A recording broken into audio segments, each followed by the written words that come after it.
बस बस, बहुत आनंद ले लियो लल्ला। बस अब दूध पी ले। ठहर ठहर, गर्म है।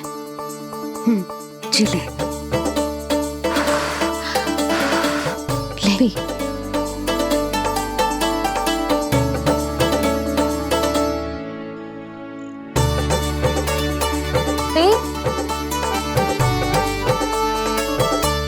मैं ना होती तो ना जाने क्या हो तो तेरा।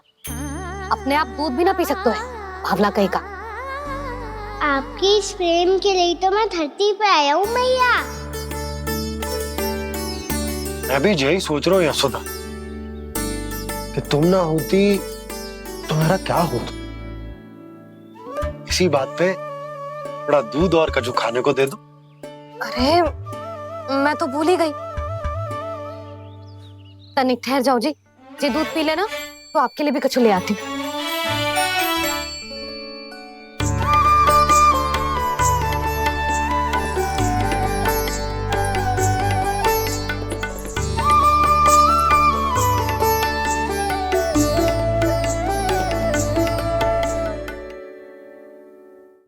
प्रणाम महाराज। आपकी आज्ञा के अनुसार बिल्कुल वैसा ही पत्र तैयार किया है जैसा आप चाहते थे।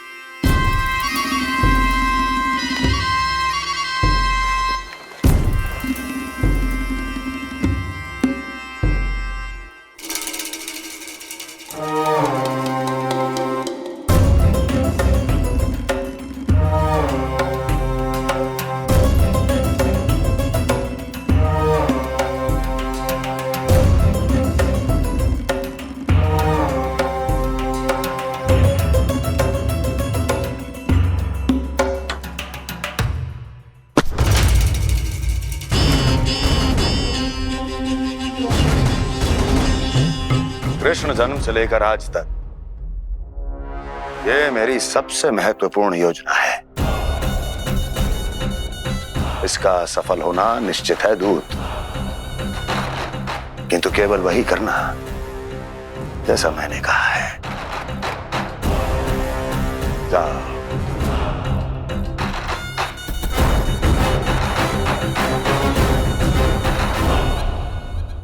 कान्हा,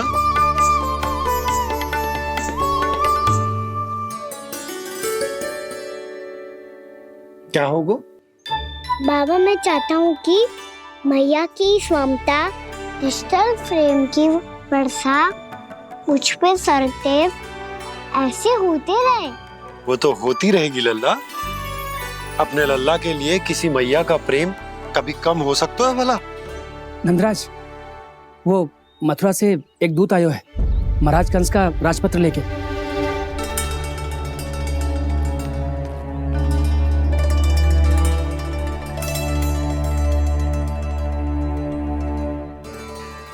कान्हा अब क्या करने वाला है? तेरे बाबा कहाँ गए? हाँ? कंस मामा का खेल आरंभ हो गया है, पर मैया वो सब सुनेगी तो व्यर्थ चिंतित हो जाएगी।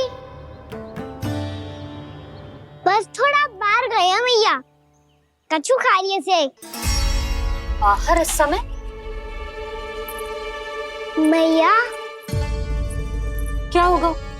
मैया देखो ना, पीठ पे कुछ हो रहा है। मेरा हाथ ना पकड़ो, आप करो ना। दिखा यहाँ। क्षमा करना मैया, पर अभी बाबा को ही संभालने दो ये सब।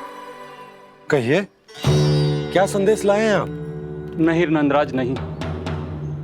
महाराज कंस का आदेश है कि ये संदेश सभी गांव वालों के साथ ही पढ़ा जाए। ठीक है, मैं गांव वालों के सामने पढ़ दूंगा, पर मुझे तो दीजिए पढ़ने के लिए।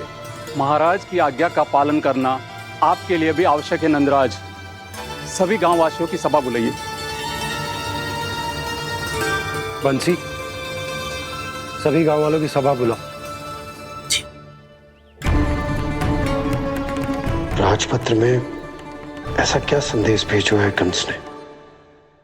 अब मेरे पत्र को पढ़कर सब भौचक्के रह जाएंगे।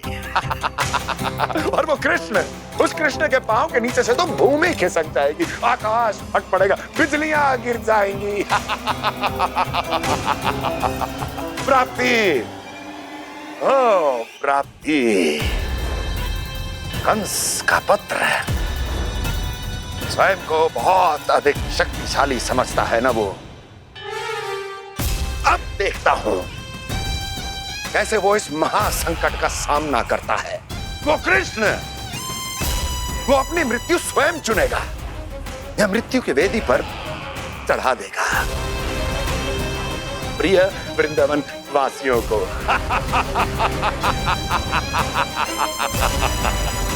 अब आएगा आनंद प्राप्ति, अब आएगा आनंद। सबको इकट्ठा करवा के ही पढ़वाएगो। अवश्य ही कोई विशेष संदेश दिया होगा कंस ने। मैं भी यही सोच रही हूँ सुलक्षणा जीजी, कछु ना कछु तो विशेष है, पर जे हो क्या सकता है?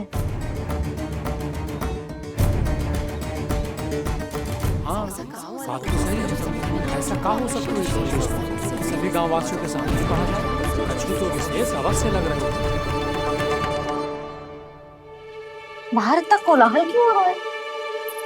मैया, मैया, अब क्या होगा? मैया देखो ना, सर पे कछु हो रहा है। लल्ला, नारायण ने तुझे हाथ दिए हैं ना? पीठ की बात अन्य थी। अपने सिर की सेवा स्वयं कर। सर पे तो हाथ पहुंच रहा है ना?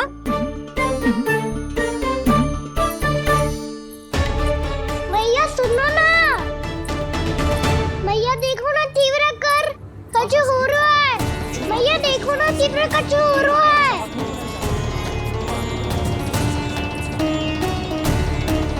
सब लोग आ चुके हैं, अपना संदेश सुनाइए आप।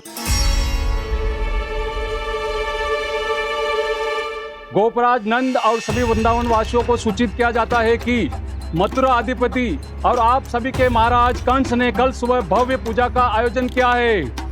इसके लिए राज्य को वृंदावन के क्षेत्र के निकट यमुना नदी के मध्य में खिलने वाले 1 कोटि कमल के पुष्पों की आवश्यकता है। इसीलिए आप सभी को यह आदेश दिया जाता है कि ये सभी कमल के पुष्प प्रथम पहर से पहले राजसभा में पहुंचा दिए जाए। वो भी प्रथम पहर से पहले कैसे हो सकता है? यदि आप ऐसा करने में असफल रहे तो इसे राज आज्ञा का उल्लंघन माना जाएगा और राजद्रोह के आरोप में आप सभी को कड़े से कड़ा दंड दिया जाएगा। स्मरण रहे, यदि कल की पूजा में इन 1 कोटि कमल के पुष्पों का ना पहुंचने के कारण कोई व्यवधान आया तो समस्त वृंदावन वासियों को दोषी माना जाएगा और पूरे गांव को निवासियों सहित धूल में मिला दिया जाएगा। कल प्रथम पहर तक का ही समय है आप सबके पास।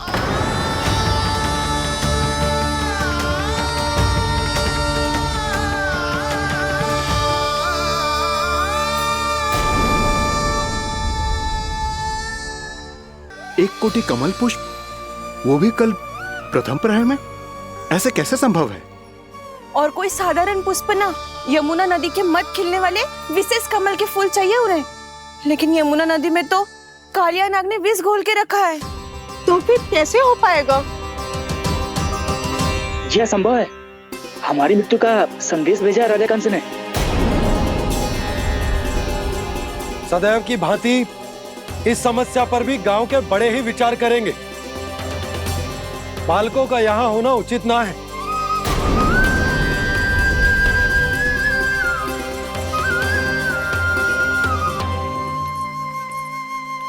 लल्ला, ले जिगेंद ले, जा अपने सखाओं के साथ खेल।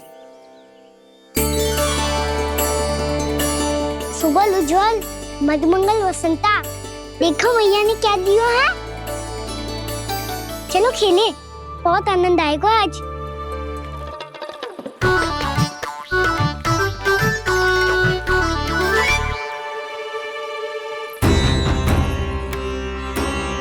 भानु, बंसी, जाओ और शीघ्र ही वो घेरे का कार्य समाप्त करो।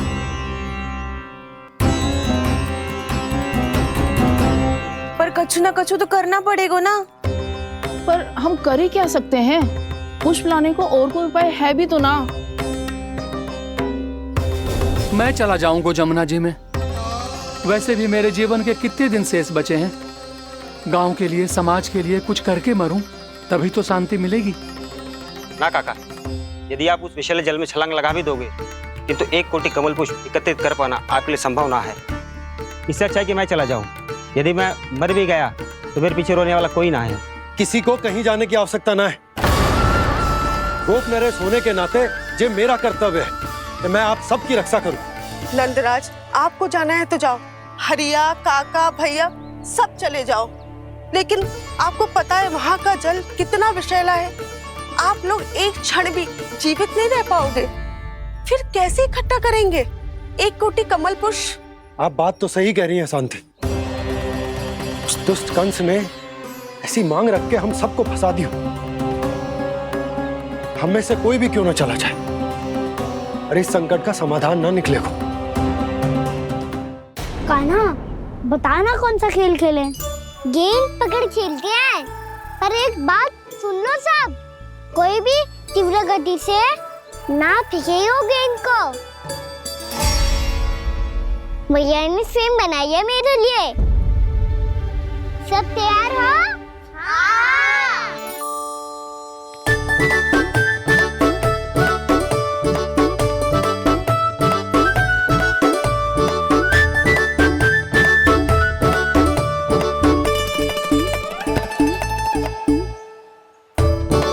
मुझे दो, मुझे दो।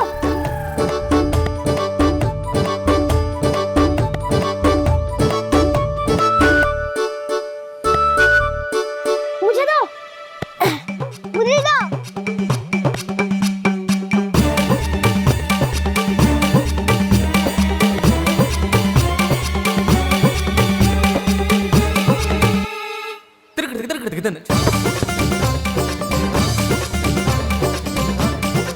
कान्हा, इतनी धीरे से फेंकेगो तो कैसे आनंद आएगो?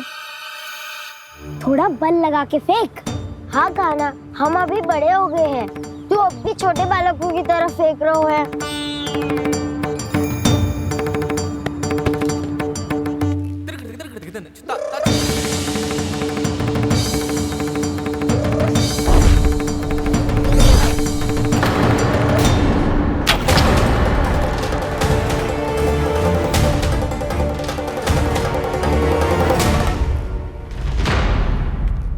दीदी जी क्या करो कान्हा?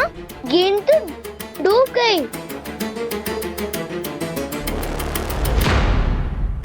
अच्छा, तो ये सब इसकी योजना का भाग था ताकि ये कालिया का सामना कर पाए। तुम सबने तो कही थी तीव्र गति से फेंको। देखो फिकवा दी ना मेरी गेम। मुझसे नदी में। अब मुझे जाके लानी पड़ेगी। रुक जा कान्हा, रुक जा कान्हा। जी क्या बोल रहे थे कान्हा? इसमें तो बहुत संकट है। कोई भी संकट मेरी मैया का उपहार खोने से बड़ा ना है। बहुत प्रेम से बना के उन्होंने दी थी। हे नारायण, कोई उपाय समझ में ना आ रहा है। मैया, हम कैसे करेंगे हम अपने गांव की रक्षा? कीड़े पड़ेंगे उस दुष्ट को। यदि उसके कारण किसी के प्राण चले गए तो कौन सा फल मिलेगा उसे इस पूजा का? तुम सही कह रही हो यशोदा। हमारे पास कोई और दूसरा विकल्प भी तो ना है। यदि हमने मथुरा की राज आज्ञा का पालन ना किया तो इसका दुष्परिणाम पूरे गांव को भुगतना पड़ेगा।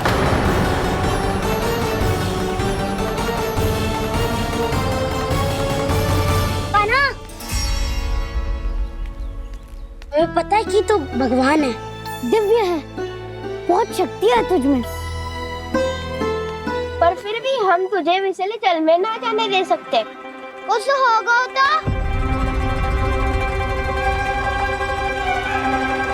तुम सब इतनी हट कर रहे हो तो ठीक है, ना जाऊंगा। गेंद कहाँ गिरी है, कितनी दूर गई है, ये तो देख लूं, ताकि उसे बाहर निकालने का कोई उपाय ढूंढ पाऊं।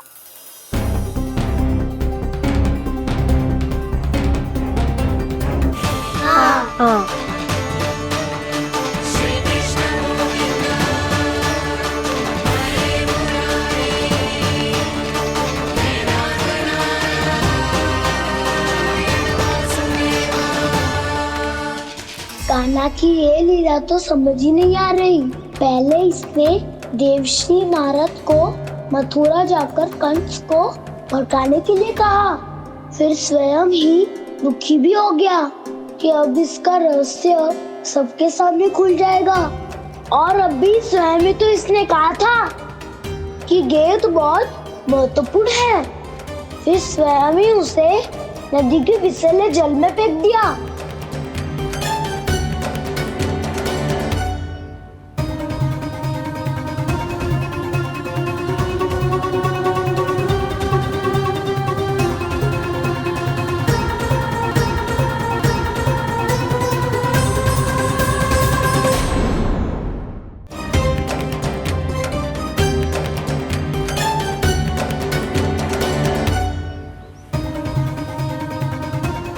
कान्हा, तू ऊपर क्यों चढ़ रहा है?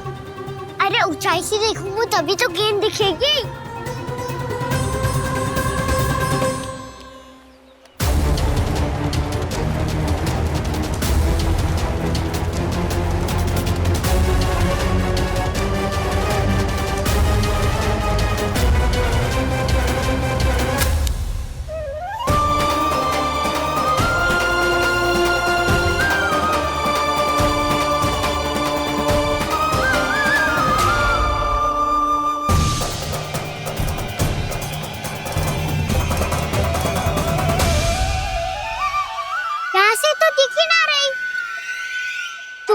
वहीं से फेंकी थी ना? ना, वहाँ से फेंकी थी। कहाँ से? देखा ना, वहाँ से। समझ ना आ रहा, ठीक बताना कहाँ से फेंकी थी?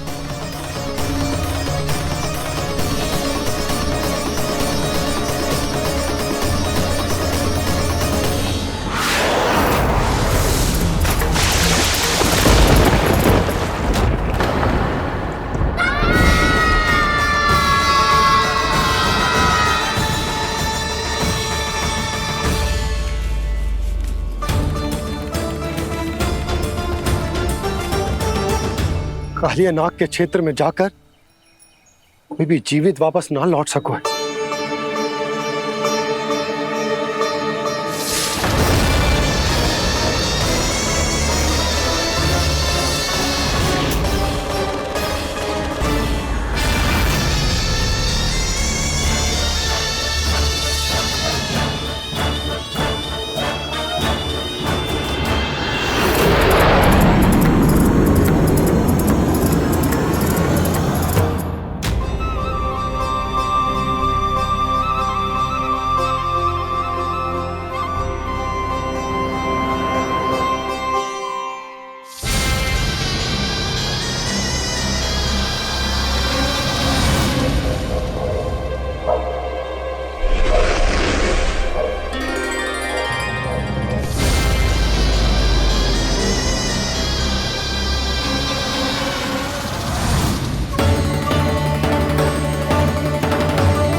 क्या किया वाना ने?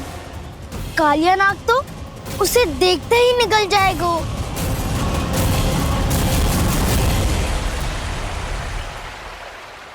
तो आरंभ से अब तक सब कुछ उसकी लीला का ही भाग था।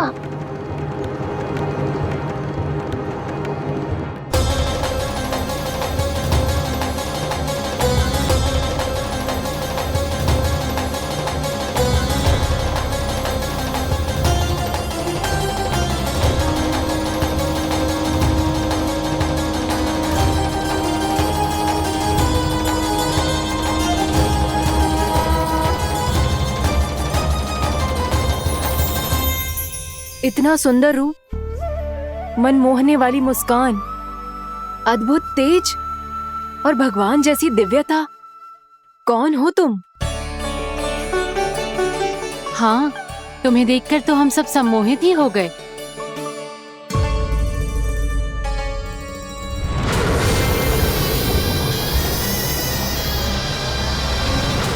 जो भी हो बालक, वापस लौट जाओ। हमारा हृदय तुम्हें ही देखते रहना चाहता है, किंतु यदि हमारे पति जाग गए तो तुम्हें अवश्य हानि पहुंचाएंगे। ये बहुत विषैले है बालक, कालकोट जैसे भयानक। इनके विष से तुम नहीं बच सकोगे। नंदराज, कालिया नाग के विष का प्रभाव बढ़ते ही जा रहा है। पहले 8 कोस तक उसके विष का प्रभाव था, अब तो 1 योजन से अधिक क्षेत्र में फैलो है। जल पीने के प्रयास से अनेक पशु मारे गए हैं और नदी के निकट के वृक्ष और वनस्पति सब नष्ट होने लगे।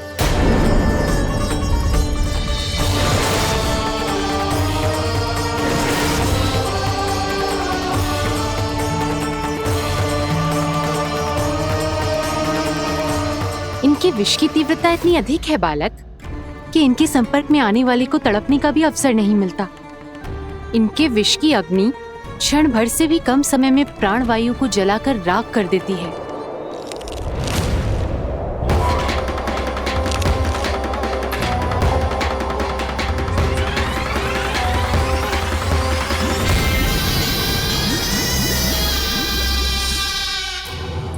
तब तो समस्या और भी गंभीर हो जाएगी। मैंने तो सुनो है कि कालिया नाग कम से कम 2 योजन लंबा है, सैकड़ों फन है उसके।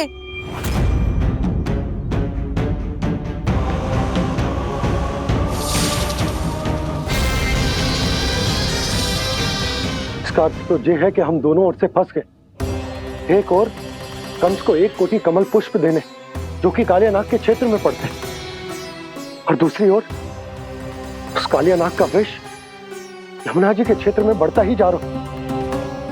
इसके कारण हम ही नहीं, निर्दोष पशु पक्षी भी संकट में। इन दोनों समस्याओं का एक ही समाधान है, उस कालिया नाग का सामना करना। और ये ना समझ आ रहा कि हम ये करेंगे कैसे, क्योंकि ये बात साधारण मनुष्य के बस की ना है। हमारे लिए ये असंभव है।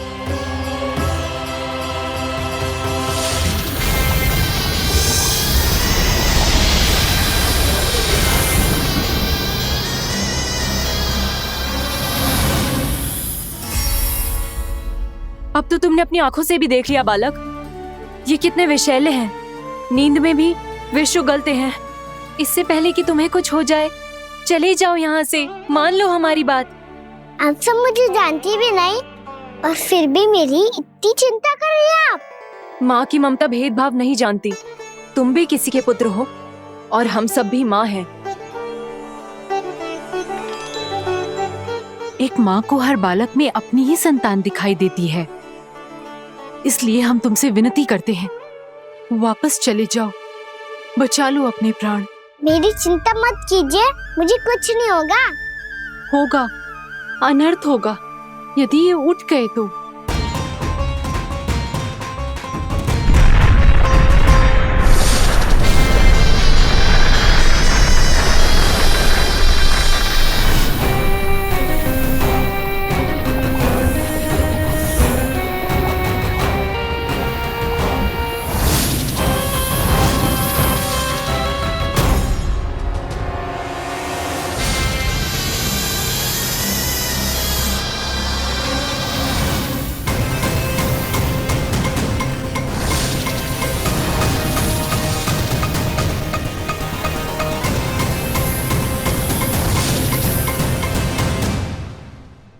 सामने होते हुए भी अपने इश्क को केवल वही देख सकता है जो अपना अभिमान त्याग चुका हो।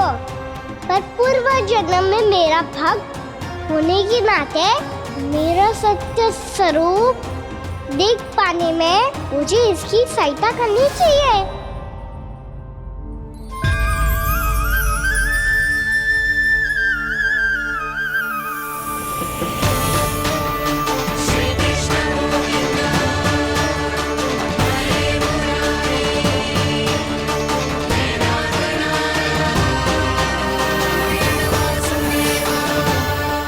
देखो, हमारा छोटा सा कान्हा कैसे डट के खड़ा है। इतने विशालकाय, इतने महाभयंकर सबके सामने।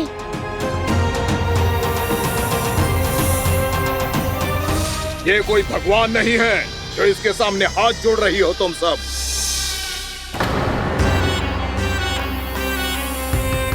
एक सामान्य साधारण बालक है ये, जो ये तक नहीं जानता कि इसके सामने है इसका काल, कालिया। तू कौन है बालक? मेरे इतने निकट आकर भी तू जीवित कैसे है? मेरी नहीं, अपनी चिंता करो कालिया। बहुत मनमानी कर ली तुमने। अब बस मैं तुम्हें रोकना हूँ। अब बस मैं तुम्हें रोकना हूँ। मैं तुम्हें रोकना हूँ। बित्ते भर का है तू, मेरे विष के बारे में जानता ही क्या है? और कहता है मुझे रोकने आया है। किससे? किससे रोकना चाहता है तू मुझे?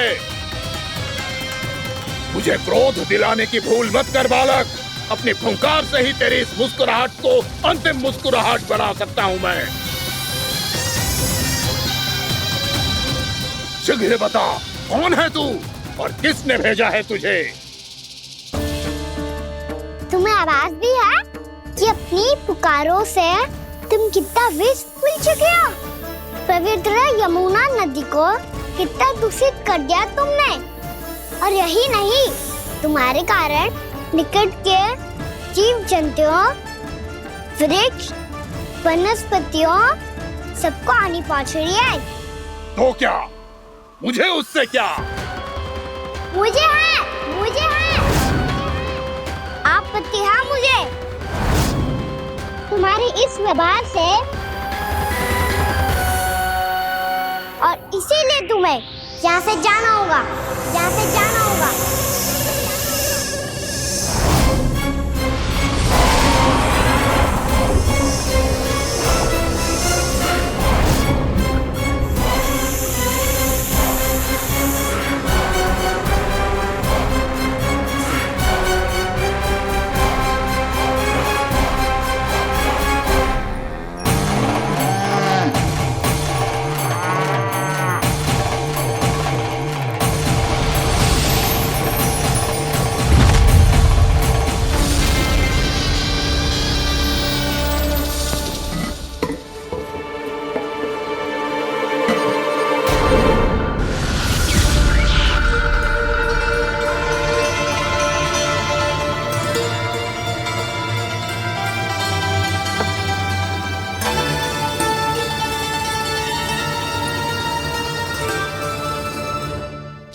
मुझे आदेश देने का साहस भी कैसे किया तूने?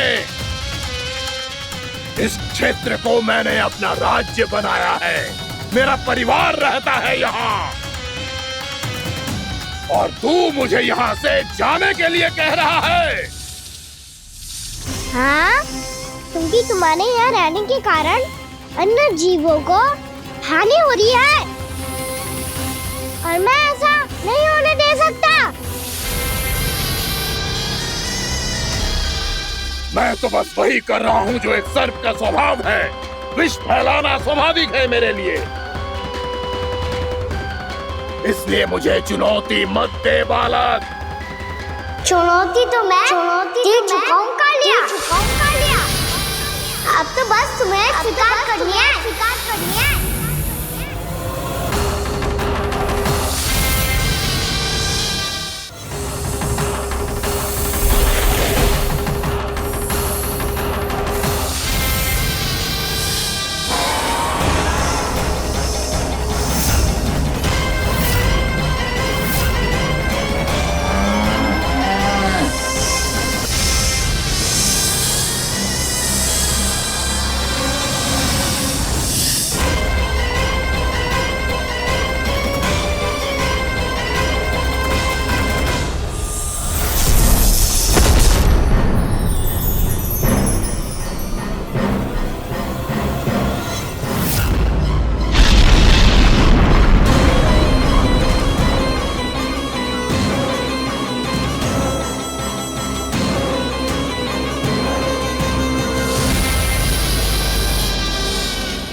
मैं भी चेतावनी दे रहा हूँ, यहाँ से चले जाओ। अपनी भूल को पहचानो कालिया। तुम जो कर रहे हो अनुचित है।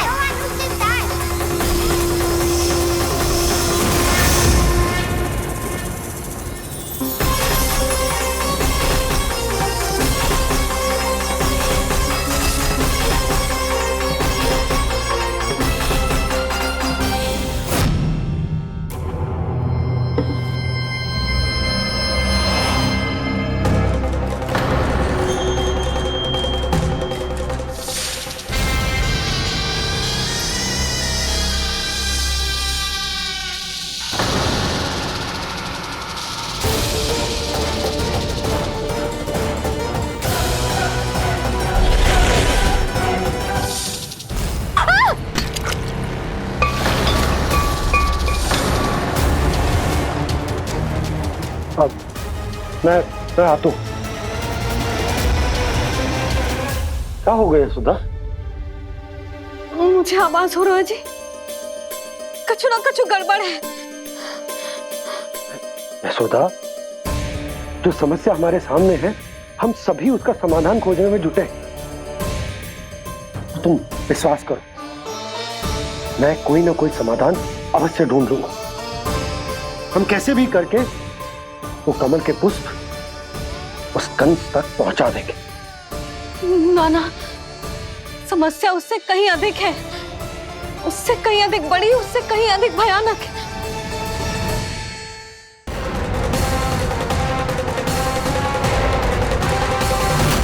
विस्की ये बूंद से ही सबके प्राण चले जाते हैं। इसने तो विस्की धारियां फेंकी है खाना पे। कान्हा कैसे बच्चे को अधिक विष से? इसका विष तो क्या, ये सर स्वयं भी छू तक नहीं पाएगा हमारे कान्हा को।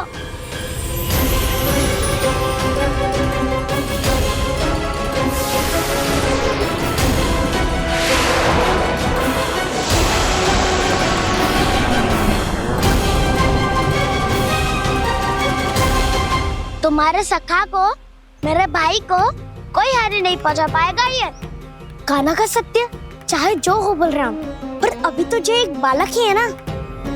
देखो कैसे विष के कारण स्थिर हो गया है।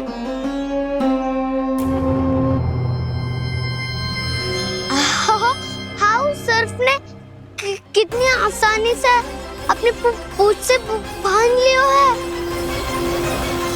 मुझे यहाँ से भगाना चाहता था ना तू? अब मैं तुझे दिखाऊंगा अपना सामर्थ्य। ये मूर्ख किसे बांधना चाहता है अपनी पूंछ में? उन्हें जिनका विस्तार सारे ब्रह्मांड में है, या उन्हें जो स्वयं अनंत है? पर देवराज, प्रभु ऐसा करने ही क्यों दे रहे हैं कालिया को? आप सब भूल रहे हैं देवगण। कालिया पूर्व जन्म में प्रभु का बहुत बड़ा भक्त था। उसी भक्ति का फल मिल रहा है अब इसे। वैसे भी भक्तों के मन का भाव सबल हो तो भगवान तो सहज ही बंध जाते हैं।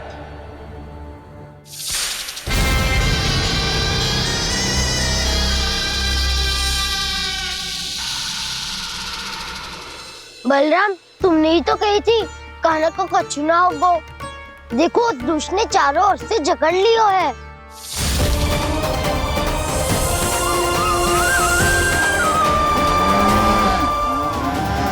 ये क्या कह रही हो तुम? सुधा जी, क्या हुआ? घबरा क्यों रही हो आप? सुलक्षणा, मुझे आभास हो रहा है कुछ बहुत बड़ी अनहोनी हो गई है। नंदराज, नंदराज, नंदराज!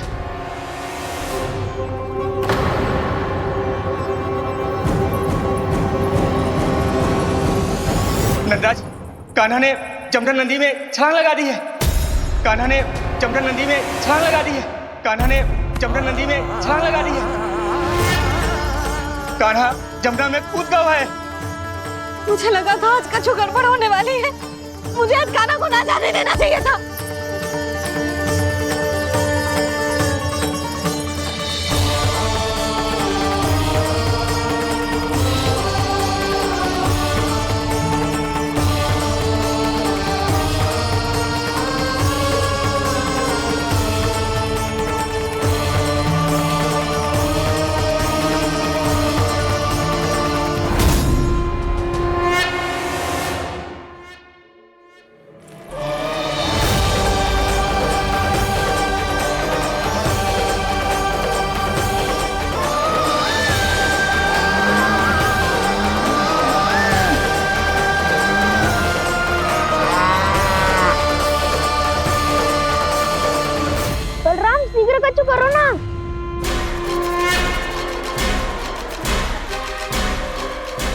कुछ भी करो पर कान्हा को बचाओ।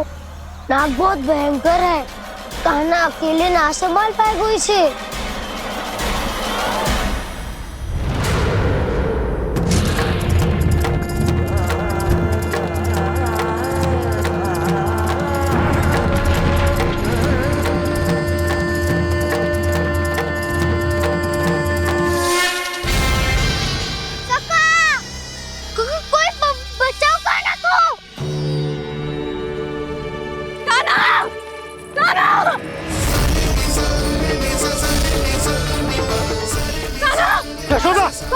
यशोदा रुको। छोड़ दो मुझे, छोड़ दो मुझे। जीजी संभालो, बावली हो गई है। जीजी संभालो। कान्हा, कान्हा।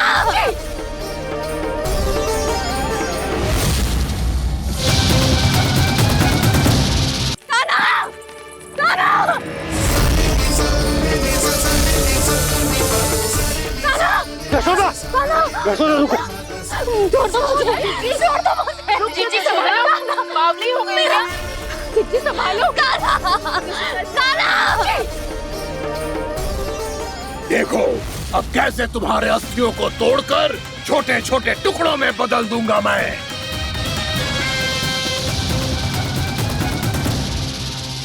अगर जी आप जाओगी तो आप भी फंस जाओगी। अपने लल्ला के लिए मैं किसी भी संकट का सामना करने के लिए तैयार हूँ। छोड़ो ना यशोदा, हमें कोई और उपाय खोजना पड़ेगा। कोई और उपाय? आप देख ना रही मेरा कान्हा किस दशा में है। कान्हा मैया के वश में नहीं है, नहीं तो ये अपने लल्ला के लिए साक्षात काल का भी सामना कर ले। ये तो केवल कालिया नाग है। हे नागराज, आप मेरे प्राण ले लो पर कान्हा को छोड़ दो। ना नागराज, आप मेरे प्राण ले लो, मैं विरोध भी ना करूंगी। ना नागराज, आप मुझे मार दो पर मेरे कान्हा को छोड़ दो। ना ना ना ना नागराज, मेरे प्राण ले लो, हमारे कान्हा से क्या शत्रुता है आपकी। प्रभु के लिए जो प्रेम यशोदा मैया के हृदय में है, वही इन सभी गोपियों के हृदय में भी है।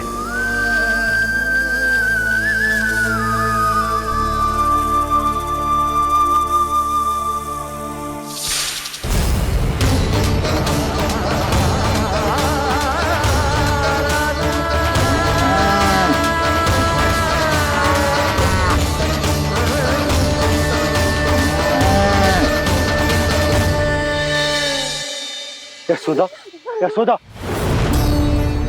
देखो इन गोप गोपियों को, इन गैयाओं को, इन सब के मन में भी तुम्हारी भांति ही ममता भरी हुई। वो सब भी कान्हा से उतना ही प्रेम और स्नेह करती है, उतनी ही ममता से भरी हुई है जितनी कि तुम। तो तुम ही सोचो, जिसके साथ इतनी ममता और इतना स्नेह, इतना प्रेम, उसका कोई क्या कर सकता है? उस काले नाग का वेश इस सब आशीर्वादों के सामने कछु न है। कछु करो जी। उसे बोलो वो मेरे प्राण ले ले, मेरे कान्हा को छोड़ दे। यशोदा,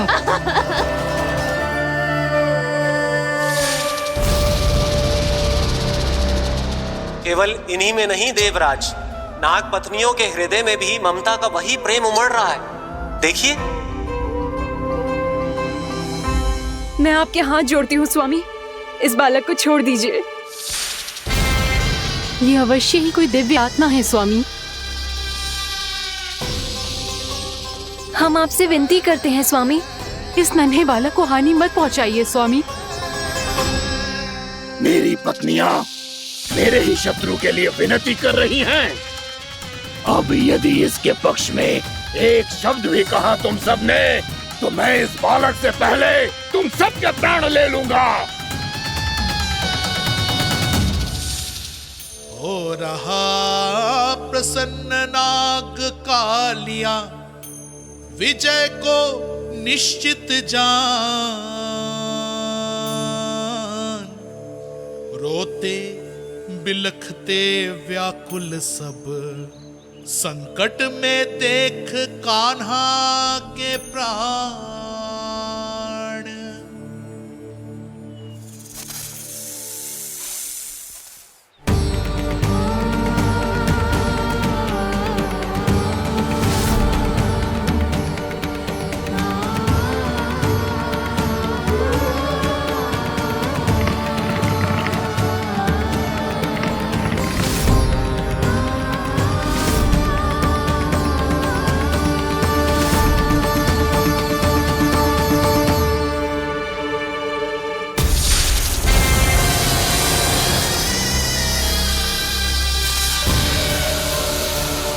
कुछ करो जी, मेरे लल्ला को बचा लो, कोई तो कुछ करो।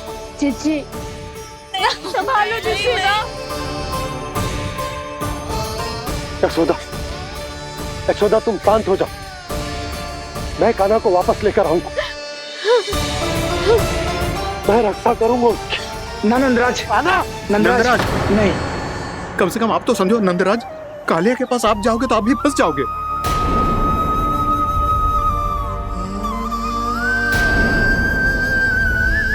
बलराम, तेरा भाई इतनी भीषण संकट में है और तुझे जरा भी दुख ना हो रहा? क्या आप सब अब तक नहीं समझ पाए कि कान्हा सच में कौन है? छोटे बाबा, आप तो उसका सत्य जानते हैं ना?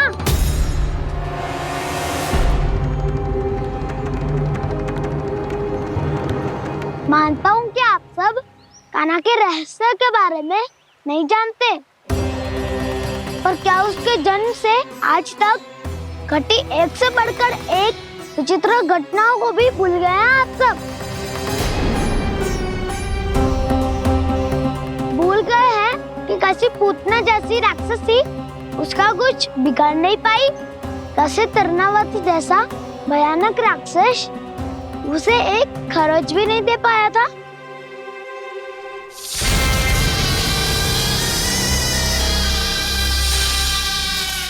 आप सबने अपनी आंखों से देखा था ना, बकासुर से कान्हा की रक्षा करने देवता स्वयं आए थे, पर सत्य तो ये है कि वह सभी देवता भी उस असुर के सामने असमर्थ हो गए थे। तब कान्हा ने बहुत ही आसानी से उस भयंकर असुर का वध किया था, एक ही बार में धराशायी कर दिया था उसे। तो आप सभी सोचिए, बार बार ऐसे असाधारण कार्य करने वाला बालक साधारण कैसे हो सकता है? अब तो आरंभ से ही सारा सत्य जानते हैं छोटे बाबा। रहस्य छुपाने में सदैव कान्हा की सहायता करते आए हैं आप, और आज आप स्वयं ही उसके सत्य को भूल रहे हैं। और तुम सब भी तो जानते हो कान्हा की शक्तियों के बारे में, तो क्या तनिक भी विश्वास न आया अपने सखा पे? बलराम, जे तू क्या कह रहे है? मैंने जो कहा उसका एक एक शब्द सत्य है छोटी माँ।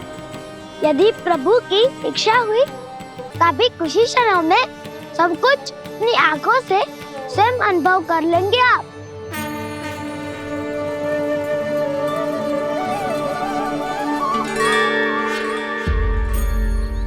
शांताकारं भुजगशयनं पद्मनाभं सुरेशं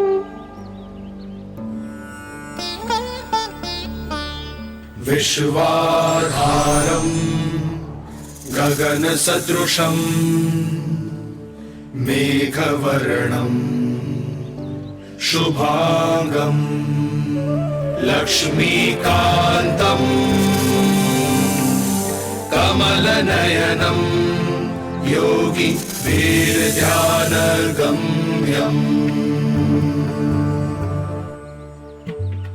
वन्दे विष्णुं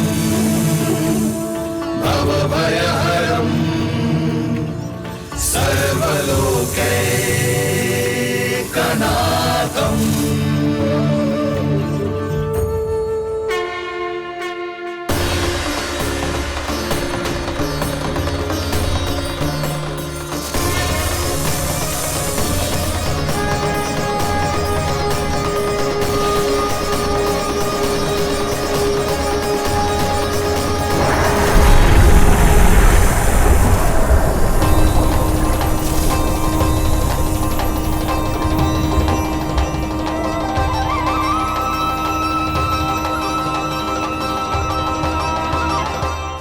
तुझे क्या लगता है बालक कि तू मेरी जगत से निकल गया तो अब बच जाएगा तू?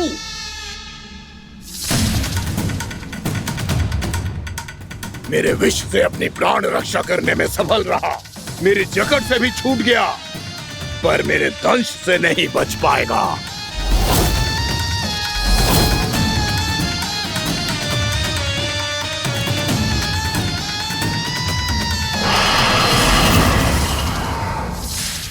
अब भय से भाग रहा है, पर मैं तुझे मृत्यु देकर रहूंगा।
मेरा नन्हा सा कान्हा कितनी देर भाग पाएगा?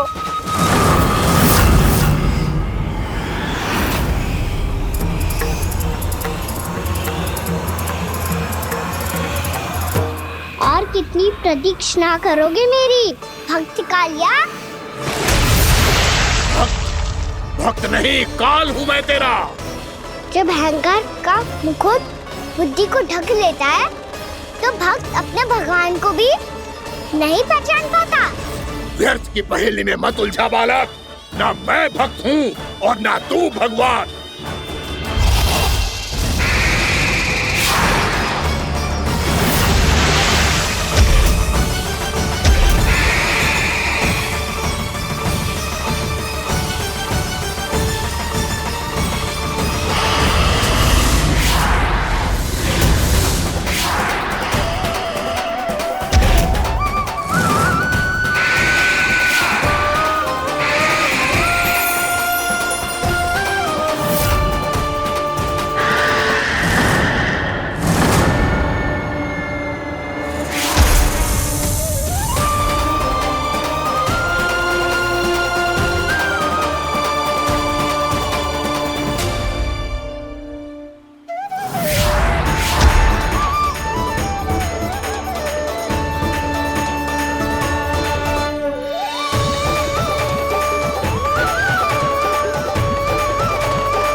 जिसके लिए इतने व्याकुल हो रहे थे, उसे छूकर कालिया नाग का हलाहल जैसा विष भी चरणामृत बन गया है और यमुना जी के जल में फैल चुके विष के प्रभाव को भी नष्ट कर रहा है।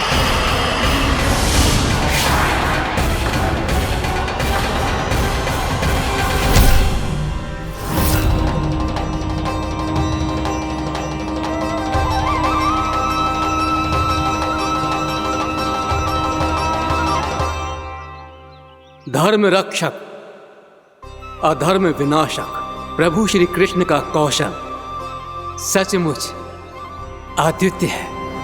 नारायण नारायण।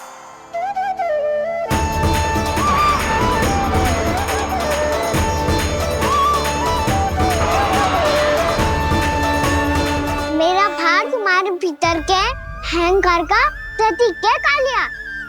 अब तुम्हारा अहंकार, तुम्हारा अर्पण मेरे पाँव के नीचे है और तुम्हारी पूंछ अर्थात तुम्हारे प्राण मेरे हाथों में। अब तुम क्या करोगे भक्त?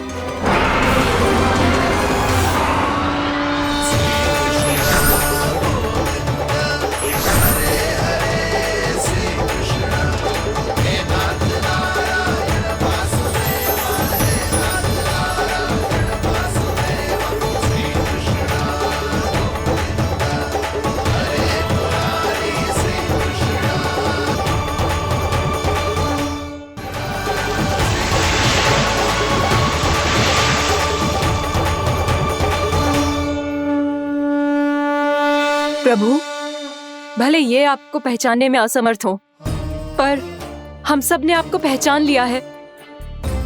हाँ प्रभु, एक भक्त होने के नाते और एक अर्धांगिनी और माँ होने के नाते मैं आपसे इनके प्राणों की भिक्षा मांगती हूँ। अपनी कृपा दिखाइए और इन्हें क्षमा कर दीजिए। आपके लिए मित्र और शत्रु में कोई अंतर नहीं प्रभु। उसी तरह आपकी कृपा और दंड में भी कोई अंतर नहीं।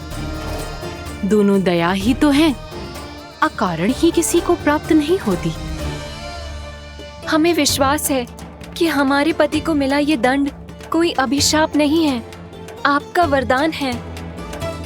ये सत्य है प्रभु कि इनसे बहुत से पाप हुए हैं। इनके विष से बहुत सारे जीव जंतु को हानि पहुंची है, पर अब आपके चरण इनके शीश पर पड़ गए हैं। ऐसी कृपा तो बड़े बड़े महान महात्माओं को भी दुर्लभ है, और इन्हें प्राप्त हुआ तो अवश्य ही ये किसी महान पुण्य का ही फल है। हे प्रभु, उन्हीं पुण्य कर्मों की शक्ति का आह्वान कर मैं आपसे विनती करती हूँ, इन्हें प्राण दान दीजिए। मैं अपने इस भक्त को क्षमा अवश्य करूंगा देवियों, यदि ये अपने अहंकार को त्याग कर मुझे पहचान ले तो।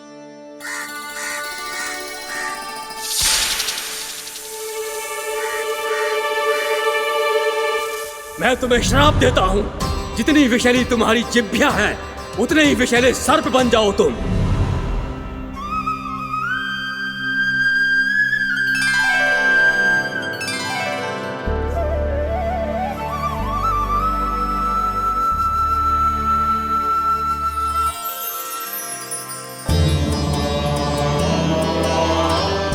नारायण, मुझे क्षमा कीजिए नारायण। मैं तो आपका परम भक्त था, किंतु मैं आपको पहचान नहीं सका। इसका दंड तो मुझे मिलना ही था, किंतु मैं अब प्रायश्चित करना चाहता हूं। इसके लिए यदि आप मेरे प्राण भी ले लेंगे तो भी मुझे कोई दुख नहीं होगा। मैं अपना जीवन, मृत्यु और अपना अस्तित्व सब कुछ आपको समर्पित करता हूं। तुम्हें तुम्हारी क्रोध के कारण श्राप मिला, जिसे विशाल सर्प के रूप में तुम्हारा जन्म हुआ, और सर्प का तो स्वभाव है विष फैलाना। इसीलिए तुम्हें दंड नहीं दूंगा मैं। शेष सभी अपराधों का पश्चाताप कर लिया, इसीलिए मैं तुम्हें क्षमा करता हूँ कालिया।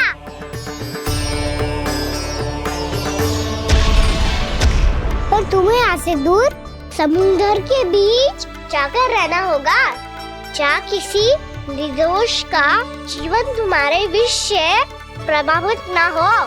मैं चाहकर भी आपकी इस आज्ञा का पालन नहीं कर सकता। मैं असमर्थ हूँ प्रभु, क्योंकि यदि मैं इस क्षेत्र को छोड़कर गया तो मेरी मृत्यु निश्चित है। आपसे क्या छुपा है प्रभु? आप तो जानते हैं कि सर्प जाति और आपके वाहन गरुड़ के बीच अनंत शत्रुता चल रही है, जिसका प्रारंभ नागों के द्वीप नागालय से हुआ था। उस द्वीप पर छोटे जीवों को निगल जाने के लिए सर्प थे, और गरुड़ को सर्पों का स्वाद बहुत प्रिय था, इसलिए वो बार बार नागद्वीप जाने लगा था। पर इस कारण पूरी सर्प जाति उससे आतंकित हो गई थी। इसलिए जब भी गरुड़ वहां पहुंचता तो सभी सर्प छिपने लगते। जब गरुड़ को इसका आभास हुआ तो उसे बड़ा क्रोध आया और वो उत्तेजना में भरकर सर्पों का शिकार करने लगा। भूख ना होने पर भी उन्हें मारने लगा। अब सर्पों के प्राण हरना उसके लिए खेल बन गया था। इस भीषण समस्या का समाधान ढूंढने के लिए पूरी सर्प जाति महान सर्प वासुकी के सामने इकट्ठी हुई। हे महान वासुकी, हमारी सहायता कीजिए।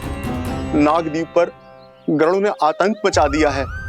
पहले तो वो हमें अपना भोजन बनाता था, लेकिन अब हम उसके खेल का साधन बन चुके हैं। भूख हो या ना हो, जब तब आकर वो हमारे प्राण हर लेता है। अनुचित हिंसा के इस प्रथा का आरंभ सर्पों ने ही किया है। पहले आप सबने पूरे द्वीप पर अधिकार कर लिया, फिर आहार के साथ साथ आनंद के लिए भी आप सभी ने निर्दोष जीवों की हत्या की।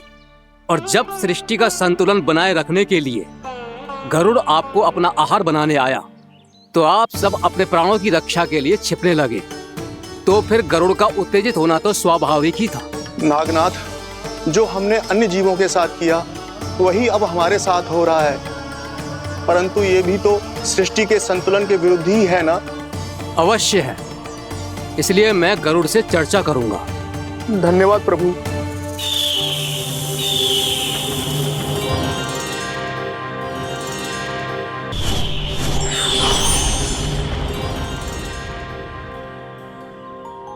श्री नारायण के वाहन पक्षीराज गरुड़, मैं संपूर्ण सर्प जाति की ओर से आपसे एक निवेदन करने आया हूँ। कहिए, क्या कहना चाहते हैं आप? हे पक्षीराज, यदि आप हम पर ऐसे ही आक्रमण करते रहे तो शीघ्र ही हमारी प्रजाति समाप्त हो जाएगी। इसीलिए हमारी आपसे विनती है, यदि आप उचित समझें तो सर्पों के किसी एक घर से हम आपको एक सर्प प्रतिदिन अर्पित करेंगे। आप उसको आहार बनाइए और अन्य सर्पों को जीवित रहने का अधिकार दीजिए। मुझे स्वीकार है। तब से प्रतिदिन किसी एक घर से एक सर्प गरुड़ के भोजन के लिए भेजा जाने लगा। समय के साथ मेरे घर की भी बारी आई, परंतु मैंने एक बहुत बड़ी भूल कर दी। समय आ गया है स्वामी, आज गरुड़ के आहार के लिए इसे चुना गया है। कौन है यह गरुड़ और क्यों दूं मैं इसे कोई भेंट? स्वामी, सभी सर्प राज्यों और गरुड़ के बीच में यही समझौता हुआ है, हमें इसका सम्मान करना ही होगा। मैंने कोई समझौता नहीं किया, मैंने कोई वचन नहीं दिया और ना ही मैं किसी गरुड़ से भयभीत होता हूँ। यदि इस राज्य में किसी को सर्पों को अपना आहार बनाने का अधिकार है तो वो केवल मुझे है।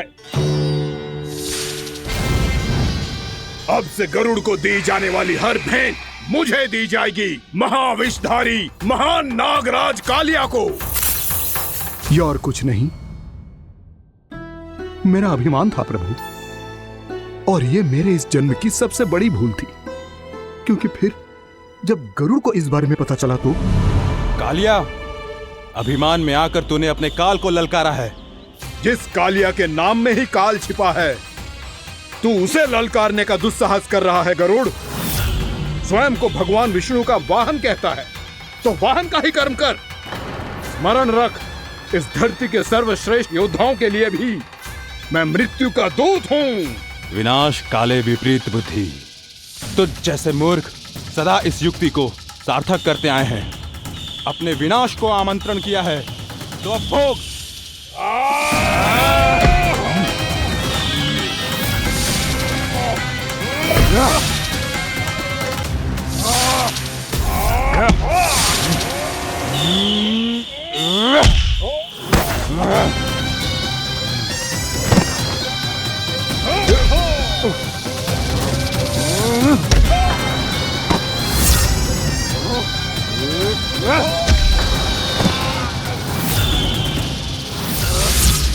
जिसने मेरा भोजन चुराने की धृष्टता की है वो इसी योग्य है। तू मुझे जानता नहीं है गरुड़, मैं महाविषधारी नाग कालिया हूँ। तेरा इतना दुस्साहस कि तूने मुझ पर चरण से प्रहार किया।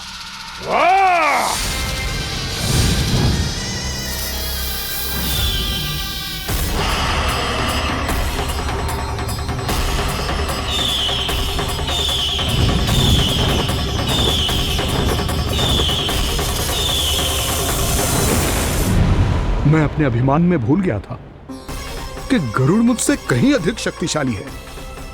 इसलिए अपने प्राणों की रक्षा करने के लिए मैं एक स्थान से दूसरे स्थान भागने लगा। नदियां, पर्वत, यहां तक कि मैंने सागर भी लांघ डाला, पर मैं जहां भी जाता गरुड़ के रूप में मेरा काल वहीं आ जाता। इसीलिए मृत्यु की आशंका से भयभीत होकर मैं अपने बड़े भाई मां कद्रु के प्रथम पुत्र अनंत शेषनाग से राय लेने चला गया। भैया, मैं यहां आपसे आपकी सहायता लेने आया हूं। मेरी एक छोटी सी भूल के कारण यह गरुड़ मेरा पीछा कर रहा है। मुझे हर समय हर स्थान पे ढूंढते रहता है। यदि उसने मुझे ढूंढ लिया तो वो निश्चित ही मेरे प्राण ले लेगा। मुझे कोई ऐसा स्थान बताइए जहां मैं अपनी पत्नी और अपनी संतानों के साथ शांति से रह सकूं। तुम यमुना नदी के किनारे वृंदावन क्षेत्र में जाके वास करो कालिया। गरुड़ वहां प्रवेश नहीं कर सकता क्योंकि उसे ऋषि सोबरी का श्राप मिला हुआ है।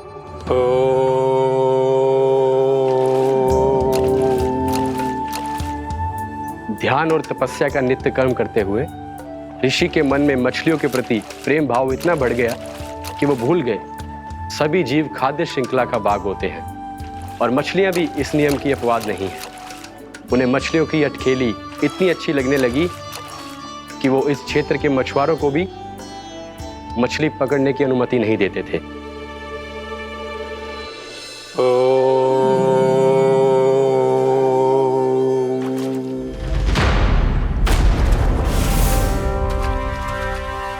उस दिन वो उस पक्षी को नहीं रोक पाए, पर तब से सावधान रहने लगे।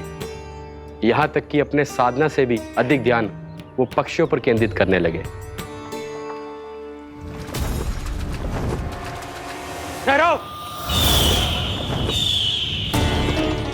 इसी क्षण अपनी चोंच में पकड़ी इस मछली को छोड़ दो।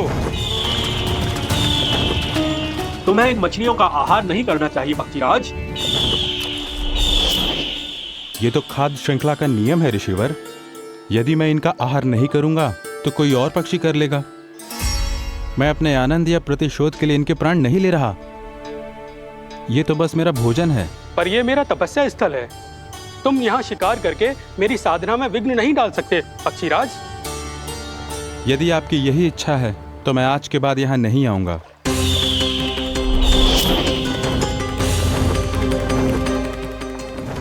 पर आज ये मछली मेरे आहार के रूप में पकड़ी जा चुकी है। मैं वचन देता हूँ ऋषिवर, इस स्थान पर यह मेरा अंतिम शिकार होगा।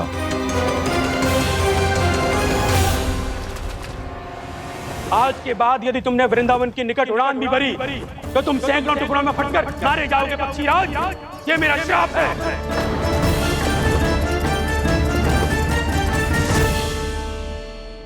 और इसीलिए भैया शेषनाग के सुझाव के अनुसार मैं यहां आ गया। पर अब यदि मैं कहीं और जाऊंगा तो मेरे प्राण नहीं बचेंगे प्रभु। डिस्टेंट रहो कालिया। अब से गरुड़ तुम्हें कोई हानि नहीं पहुंचाएगा। अब तुम्हारे फनों पर मेरी पक्षिंग बन गए कालिया।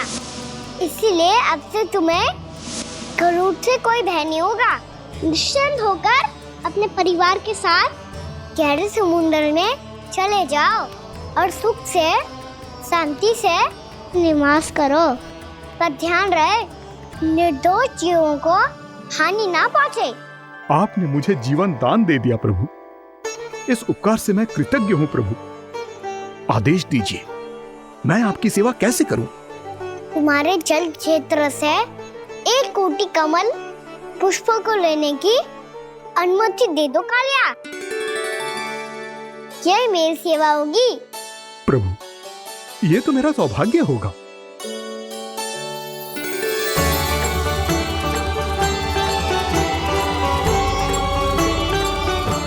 एक कोटि के स्थान पर हम 3 कोटि कमल पुष्प ले आए प्रभु। मैं तुम्हारी सेवा भाव से प्रसन्न हुआ कालिया। रमनाक द्वीप पर चले जाओ ताकि तुम्हारे कारण फिर कभी किसी निर्दोष जीव को हानि ना पहुंचे और न ही तुम्हारा विष मेरे प्रिय यमुना नदी के जल को दूषित कर पाए। मैं तुम्हें आशीर्वाद देता हूँ। आज यहाँ मेरे द्वारा तुम्हें दिए गए इस आदेश का स्मरण जो भी भक्त करेगा और प्रातः काल और संध्या काल में इसका उच्चारण करेगा, उसे फिर कभी किसी संकट से कोई भय नहीं होगा। ये स्थान अब से कालिया कुंड के नाम से जाना जाएगा।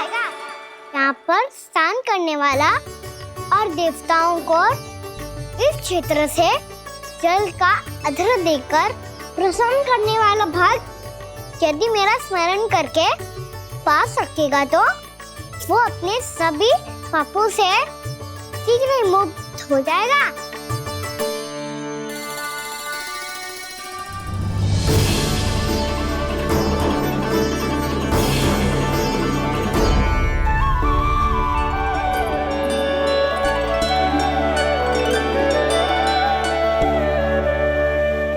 कौन है जी भगवान जिसने अभी अभी कालिया जैसे विशाल विस्तर का सामना किया?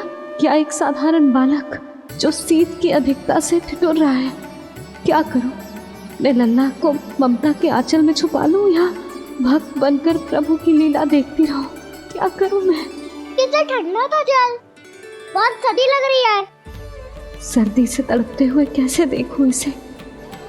अभी जाके अपने पल्लू से सुखाती हूँ। हृदय से लगा के स्नेह की आंच दूंगी तो सर्दी पल भर में छूमंतर हो जाएगी।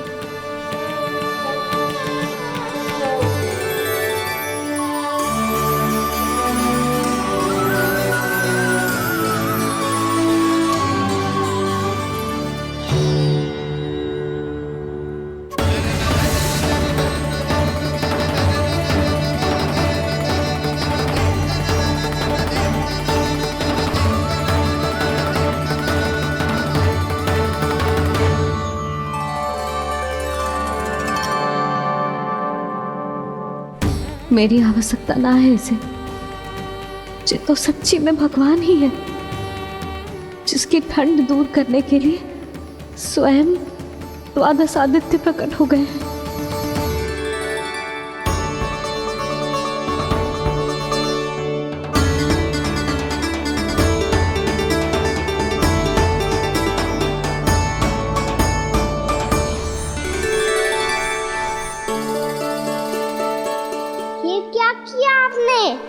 मैया मुझे अपने हृदय से लगाने वाली थी कि आप सब प्रकट हो गए। क्षमा कीजिए प्रभु, पर आपको भीगा हुआ देखकर, ठंड से ठिठुरता हुआ देखकर हमसे रहा नहीं गया। हम अपने वश में नहीं थे प्रभु। भक्ति से भावुक होकर हम प्रकट होने पर विवश हो गए थे। हमारी किरणें जैसे स्वयं ही फूट पड़ी और दौड़ पड़ी आपको सुखाने के लिए। मैं आपका प्रेम, आपकी भक्ति समझता हूं आदित्यगण, और इसीलिए इस समय मैं जहां खड़ा हूं, इस स्थान को द्वादश आदित्य टीला के नाम से जाना जाएगा। द्वादश आदित्य टीला के नाम से जाना जाएगा। हम धन्य हो गए प्रभु। और कहाँ जा रहा है? जो गड़बड़ किया उसे सुधारिए तो सही। प्रभु आज्ञा दीजिए। अपना दाम इतना अधिक बढ़ा दीजिए कि मुझे स्वेद आने लगे, ताकि मैया मुझे स्वेद में लीला देख के और भूल जाए कि मैं ही भगवान हूँ, और मैया मुझे अपनी गोद में उठा के ले जाए।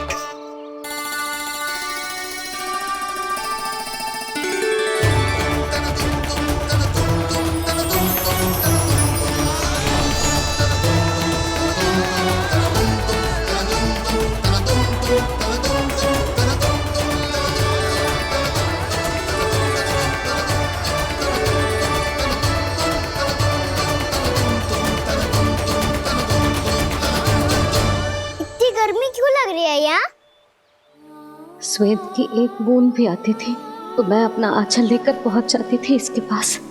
जानती ही नहीं थी कि ये तो स्वयं वायुदेव को आदेश दे सकते हैं कि वो बहने लगे और उसका सारा स्वेद सुखा दे।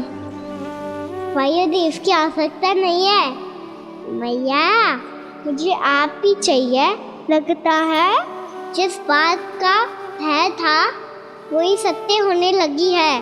भैया मेरे भगवान रूप को भूल नहीं पाएगी और अब मेरे लिए उनके सत्य छुपा कर रख पाना कठिन हो जाएगा। कृष्णा कृष्णा हरे कृष्णा कृष्णा कृष्णा मुरली मनोहर कृष्णा गोपाला गोविंदा हे दामोदरा।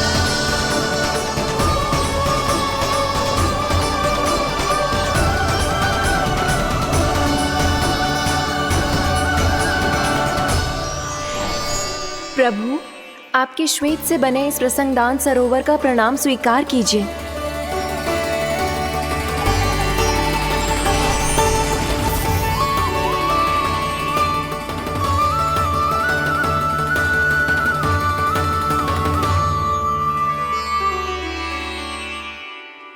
ओहो, इस चमत्कार को देखकर भैया को और भी अधिक विश्वास हो जाएगा कि मैं भगवान ही हूँ। अब कैसे मनाऊं मैया को कि मैं इनका लाई हूँ। बाबा है ना, अब तो यही सहायता करेंगे। श्री कृष्णा गोविंदा हरे हरे श्री कृष्णा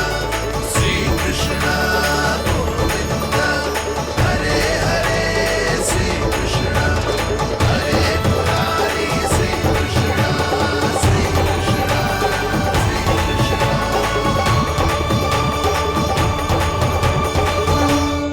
बाबा एक कोटी ना, मैंने तो 3 कोटी कमल पुष्पों का प्रबंध कर दिया है और चिंता करने की आवश्यकता ना है। 1 कोटी कमल के स्थान पर 3 कोटी कमल पुष्प मिल गए हैं। हाँ कान्हा, मैं उचित संदेश के साथ ये सारे पुष्प उस कंस के पास भिजवा दो। महाप्रक्रमी कान्हा की जय। वृंदावन रक्षक कान्हा की जय। महाप्रक्रमी कान्हा की जय। भानु जी नंदराज, बाकी गांव वालों को लेकर ये सारे पुष्प इकट्ठा करो और कंस के दरबार में पहुंचाओ। जी।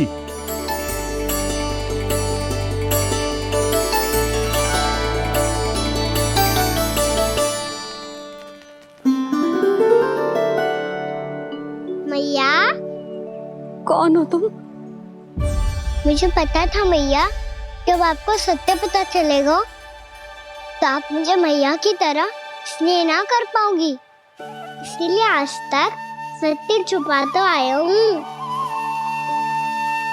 ताकि आपकी ममता, आपका प्रेम अनुभव करने का अवसर मिलता है मुझे। और फिर आज को बताया था ना, जो रहस्य तुमने बरसों तक छिपाया था उसका भेद खुलने में तुम्हारा ही योगदान है। मुझे कालिया के शीश पर अपने पद चिन्ह रखकर उसे मुक्त कराना था दाऊ, वचन दिया था मैंने उसे। इसके अतिरिक्त निर्दोष पशु पक्षियों के जीवन को कालिया के विष से ही बचाना था मुझे। इसमें कंस को तो सम्मिलित करना ही था ताकि जब मैं कालिया का सामना कर रहा हूँ तो वो किसी और असुर को समस्या बनाकर वृंदावन ना भेज दे। पर इस सबसे बड़ा एक कारण और था दाऊ, मैं चाहता था कि मैया को सत्य पता चल जाए। पर क्यों कहा ना? क्योंकि मुझे लगने लगा था कि मैया से ये रहस्य छुपाकर इनके साथ धोखा कर रहा हूँ। अपराध बोध से दबा जा रहा था मैं।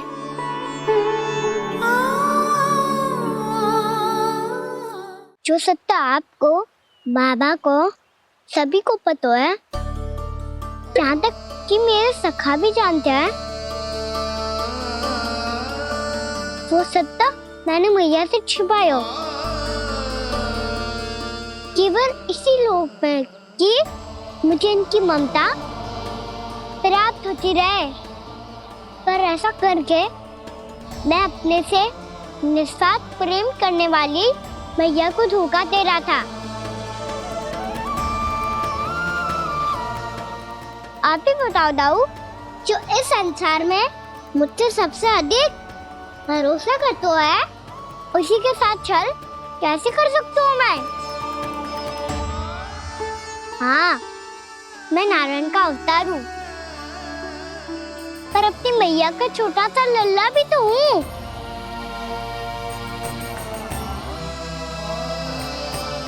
इसीलिए तो यमुना जी में छलांग लगाने का एक कारण इस गेंद को लेने जाना भी था। ने स्नेह से बनाई थी मैया ने गेंद, इसे अपने से दूर कैसे होने देता मैं? आपको आभास भी ना है मैया कि आप मेरे लिए कितने महत्वपूर्ण हो। ये सत्य है कि सभी देवता, प्रकृति, भक्त, ये सब है मेरा ध्यान रखने के लिए, मेरी सेवा करने के लिए। पर क्या इनमें से कोई भी मेरी मैया का स्थान ले सकता है? और आप भी तो यही चाहती थी कि मैं आपका लल्ला बन के आऊं, आज जैसे आपने मुझे अपनी गोद में लिटा रखा है, क्या कुछ ऐसा नहीं हो सकता कि शीघ्र ही मुझे आपको अपनी गोद में खिलाने का अवसर मिल जाए? मैया, नारायण का अवतार होना क्या इतनी बड़ी समस्या है कि आप हृदय से भी ना लगा सकते? मैया,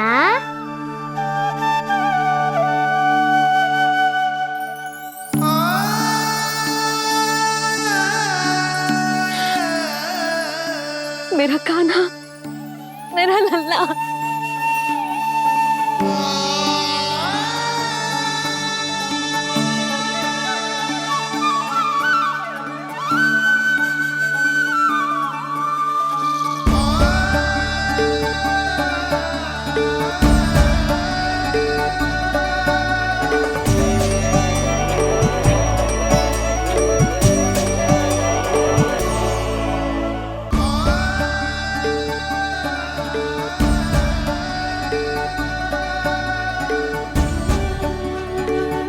ये सत्य है कि ये जानने के बाद कि तू श्री नारायण का अवतार है,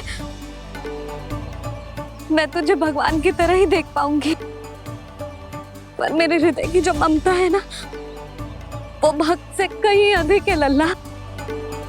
फिर चाहे तू साधारण बालक हो या श्री नारायण का अवतार, तू सदैव ही मेरा लल्ला है, मेरा लल्ला था और सदैव ही रहेगा।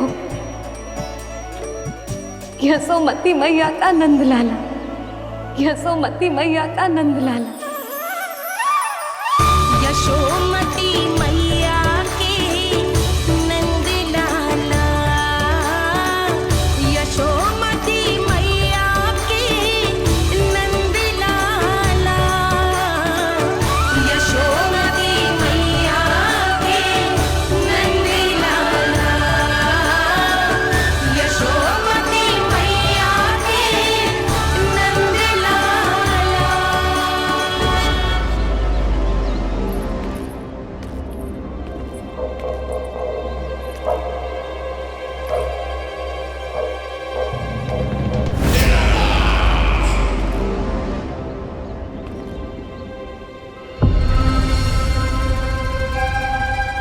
क्या है ये साला? वृंदावन से पत्र आया है महाराज। विनती की गई है कि इसे आपके सामने पढ़ा जाए। पढ़ो। शीघ्र करो। महाराज कंस, पूजा के लिए आपको 1 कोटि कमल पुष्पों की आवश्यकता थी। वृंदावन वासियों की ओर से मैं आपको 3 कोटि पुष्पों की भेंट भेज रहे हूँ। कृपया अतिरिक्त पुष्पों को अपनी गोप प्रजा की विनम्र श्रद्धांजलि समझकर स्वीकार करो महाराज। आपको ये जानकर प्रसन्नता होगी कि जैसे ही मेरा पुत्र कृष्ण कालिया नाग के सामने पहुंचो, वो महाभयंकर नाग भी आपके भय से कांप उठा और स्वयं ही ये सभी पुष्प हमारे द्वार पे पहुंचा गो।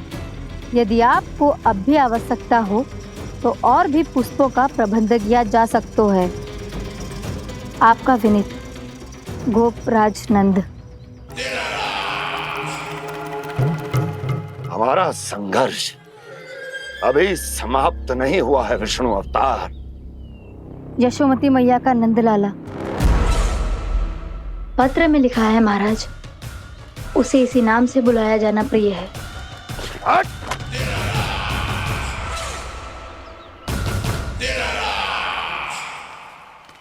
जैसे आपने कही